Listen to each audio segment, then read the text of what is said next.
നമസ്കാരം. പ്രധാന വാർത്തകൾ.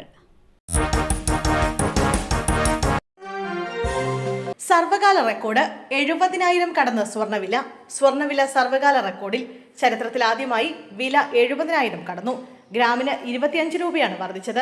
ഗ്രാമിന് 8,770 രൂപയും പവന് 70,160 രൂപയുമാണ് ഇന്നത്തെ വില. ഡോളറിന്റെ ഇടിവും US ചൈന വ്യാപാര യുദ്ധം രൂക്ഷമാവുകയും ചെയ്തതോടെ രാജ്യാന്തര സ്വർണം റെക്കോർഡ് തകർത്ത് കുതിക്കുകയാണ്.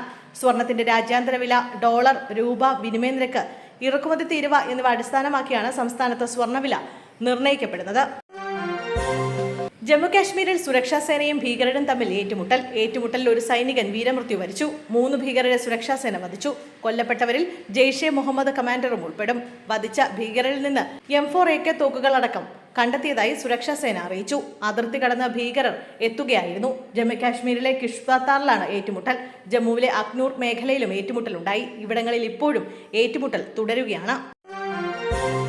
പാലക്കാട് ട്രെയിൻ ഇടിച്ച പശുക്കൾ കൂട്ടത്തോടെ ചത്തു. റെയിൽവേ പാളം മുറിച്ചു കടക്കുന്നതിനിടെയാണ് അപകടമുണ്ടായത്. 17 പശുക്കളാണ് ട്രെയിൻ തട്ടി ചത്തത്. പാലക്കാട് മീങ്കരയ്ക്ക് സമീപം ഇന്ന് രാവിലെയാണ് അപകടമുണ്ടായത്. പ്രദേശത്ത് മേയാൻ വിട്ട പശുക്കൾ പാളം മുറിച്ചു കടക്കുന്നതിനിടെയാണ് ട്രെയിൻ ഇടിച്ചത്. പശുക്കൾ ട്രാക്കിലൂടെ കടക്കുമ്പോൾ വേഗത്തിലെത്തിയ ട്രെയിൻ ഇടിച്ചു തെറിപ്പിക്കുകയായിരുന്നു എന്നാണ് വിവരം. ട്രെയിൻ ഇടിച്ച് ട്രാക്കിന് സമീപത്തേക്ക് തെറിച്ചു വീണും ട്രെയിനിന്റെ അടിയിൽപ്പെട്ടുമാണ് പശുക്കൾ ചത്തത്. ഇടിയുടെ ആഘാതത്തിൽ ശരീരഭാഗങ്ങൾ ചതഞ്ഞറിഞ്ഞ നിലയിലാണ് കണ്ടെത്തിയത്. പശുക്കളെ തട്ടിയ ശേഷമാണ് ട്രെയിൻ നിർത്താനായത്. കാൽനട യാത്രക്കാരായ 2 പേർ പിക്കപ്പ് വാൻ ഇടിച്ച് മരിച്ചു. അപകടം തൃശൂരിൽ. വാണിയമ്പാറയിൽ പിക്കപ്പ് വാൻ ഇടിച്ച 2 കാൽനട യാത്രക്കാർ മരിച്ചു. മണിയൻകിണർ സ്വദേശി രാജു, ജോണി എന്നിവരാണ് മരിച്ചത്. ചായ കുടിച്ച് വീട്ടിലേക്ക് മടങ്ങുമ്പോഴായിരുന്നു അപകടം. ഇന്ന് രാവിലെയാണ് അപകടമുണ്ടായത്.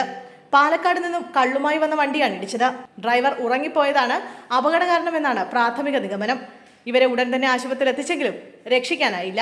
ഇരുവരുടെയും മൃതദേഹങ്ങൾ ആശുപത്രിയിൽ സൂക്ഷിച്ചിരിക്കുകയാണ്.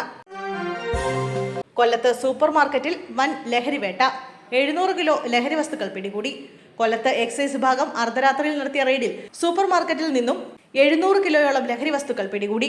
കടയ്ക്കൽ കുമ്മിൾ റോഡിലെ പനമ്പള്ളി സൂപ്പർ മാർക്കറ്റിൽ നിന്നാണ് നിരോധിത ലഹരി വസ്തുക്കൾ പിടികൂടിയത്.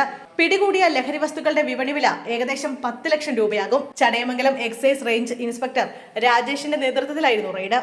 സംഭവവുമായി ബന്ധപ്പെട്ട് പ്രതിയെ പോലീസ് അറസ്റ്റ് ചെയ്തു. ഇയാൾക്കെതിരെ ചടയമംഗലം എക്സൈസ് ഓഫീസുകളിൽ നിരവധി കേസുകളുണ്ടെന്ന് അധികൃതർ അറിയിച്ചു.